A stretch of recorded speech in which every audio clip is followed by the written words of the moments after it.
Rick, so good to see you. Well, good morning, Keith. You caught me with my mug in my face. Nice, Mug. nice. What do you got for us? Well, I was going to talk about a quote that I read that I thought made sense to me, and I wanted to get your views on it. This is from a book that I was reading. It's a bunch of anonymous quotes, so I can't tell you who the speaker is here, but I thought the thought was terrific. And here's what it is. Quote, "We undervalue what we have, and we overvalue what we don't." Close quote. What do you think? I love it. It's been true in my life. You want to take the first stab at it? Yeah, I think it's a natural human thing because I think humans are acquisitive to begin with. I think part of our old ancient history had to do with surrounding ourselves with people and tools, possessions that help our chances for survival. So I think we're naturally acquisitive, and that's part of our reptilian brain and our overall constellation of values as core humans. It's somewhere hardwired into us. So the idea is that we always are trying to acquire things that will ensure a better likelihood of survival. But once we acquire them, we have a reverse view about our acquisitions, don't we? You know, how many times do you see people doing yard sales? Right. I mean, and the stuff's not broken. It's just they're tired of it, or they decided they didn't need it, or they realized they bought it because it gave them a sense of power to spend money and have possession of something. So in my own life, I see that often, all the time with myself, especially for books. Give you a great example. I like to read, but I'm not a fast reader. So it takes me a good week to get through a book, reading a little bit at night and on the weekends. So because I like books, I read reviews of books, and I read reviews, and they're written so beautifully, and the book sounds so luscious that I go out and buy it. I'll do two or three books on Amazon a week. Well, I have this amazing library, most of which it hasn't been read. So these are like books as furniture. So what I've decided to help myself out of this is to pretend that my library here, and you can't see it, but there are book shelves all around here.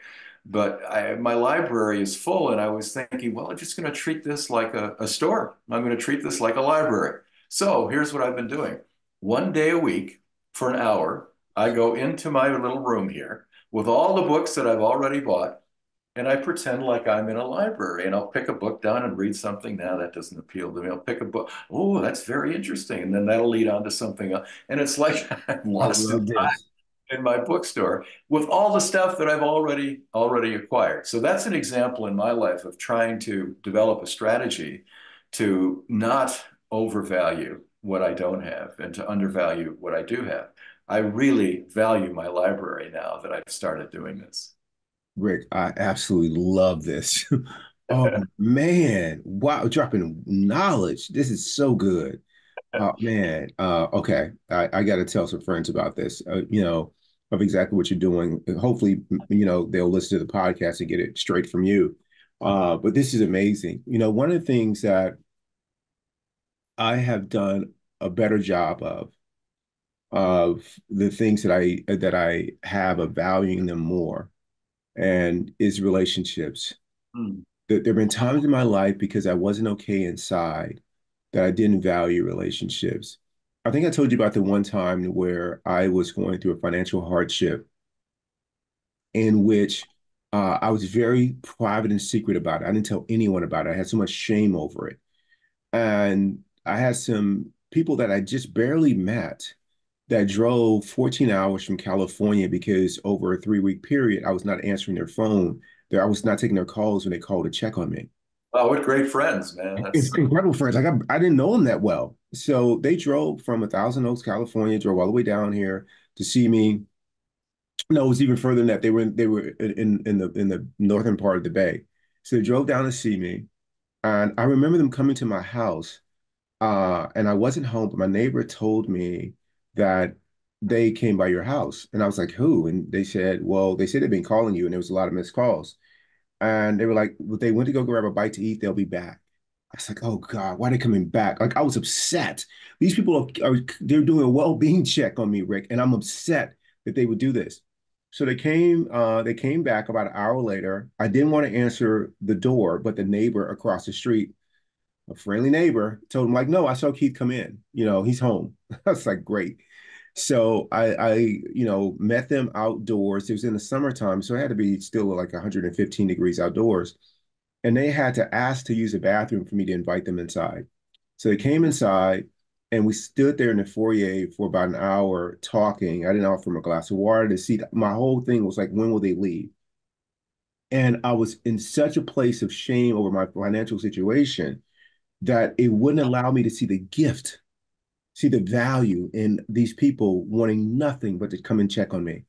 So I didn't offer them a place to stay, although I had 3 empty bedrooms overnight. They hopped in the car and they drove back to California.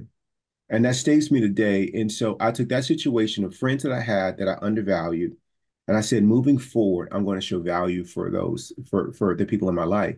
So I'm very intentional of when I send an email, a text message, or when I see people. Like some people may think like, man, Keith is always saying thank you for everything because I'm not taking that generosity for granted. I mean, I made it a purpose. I made it a what's the word I'm looking for? An intention. I became very purposeful about really honoring the people that are in my life with the many ways that they bless my life, past and present, of how I'm going to treat people moving forward. And so I really try to get to know people, to learn from them, to connect with them. That human to human connection is very important to me, especially the being part of it, the being to being connection is so important to me that I really try to nurture those things. So, Rick, for many times in my life, I undervalued the relationships that I had.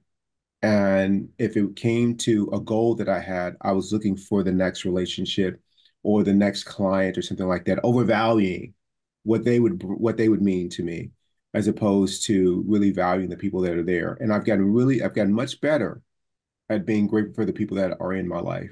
And the same thing applies to, material things and things like that.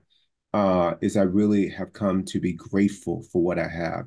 And some of those experiences, those hardships, really help cultivate that.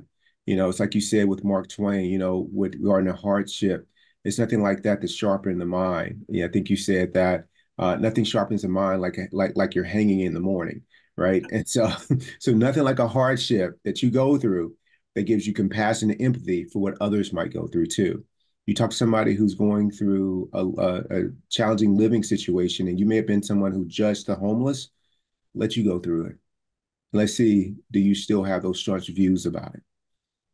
And life has a way of helping you see differently. So Rick, we got about a minute left, and I want you to close us out on this topic.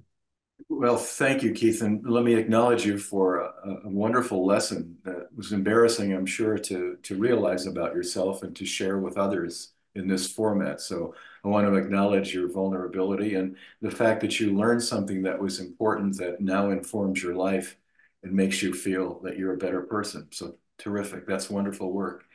I don't really have anything more to add. I just realized that I think undervaluation is something that I do quite a bit, and I have to work very hard to be grateful for things that I have. So one of the things that I've done lately, in addition to having the library that I created here in my own home that I think is a retail store and makes me feel like I don't need to buy any new stuff, one of the things that I do is I try to just keep in mind gratitude. In other words, all of the things that you have around you are tremendous. You look at things like a great pen that works, something simple like that, or having adequate food in the fridge. Those things, if you just make up your mind to choose what you have, choose what you already have, I think that helps with this tussle between undervaluing what we have and overvaluing what we don't. I love it, Rick. Couldn't have said it better. Gratitude. That'll help you solve that. So, Rick, I love you. Thank you so much. Thank you, Keith. We'll see you next time. Adios. Have a good week, man. All right, you too. Thank you. Bye.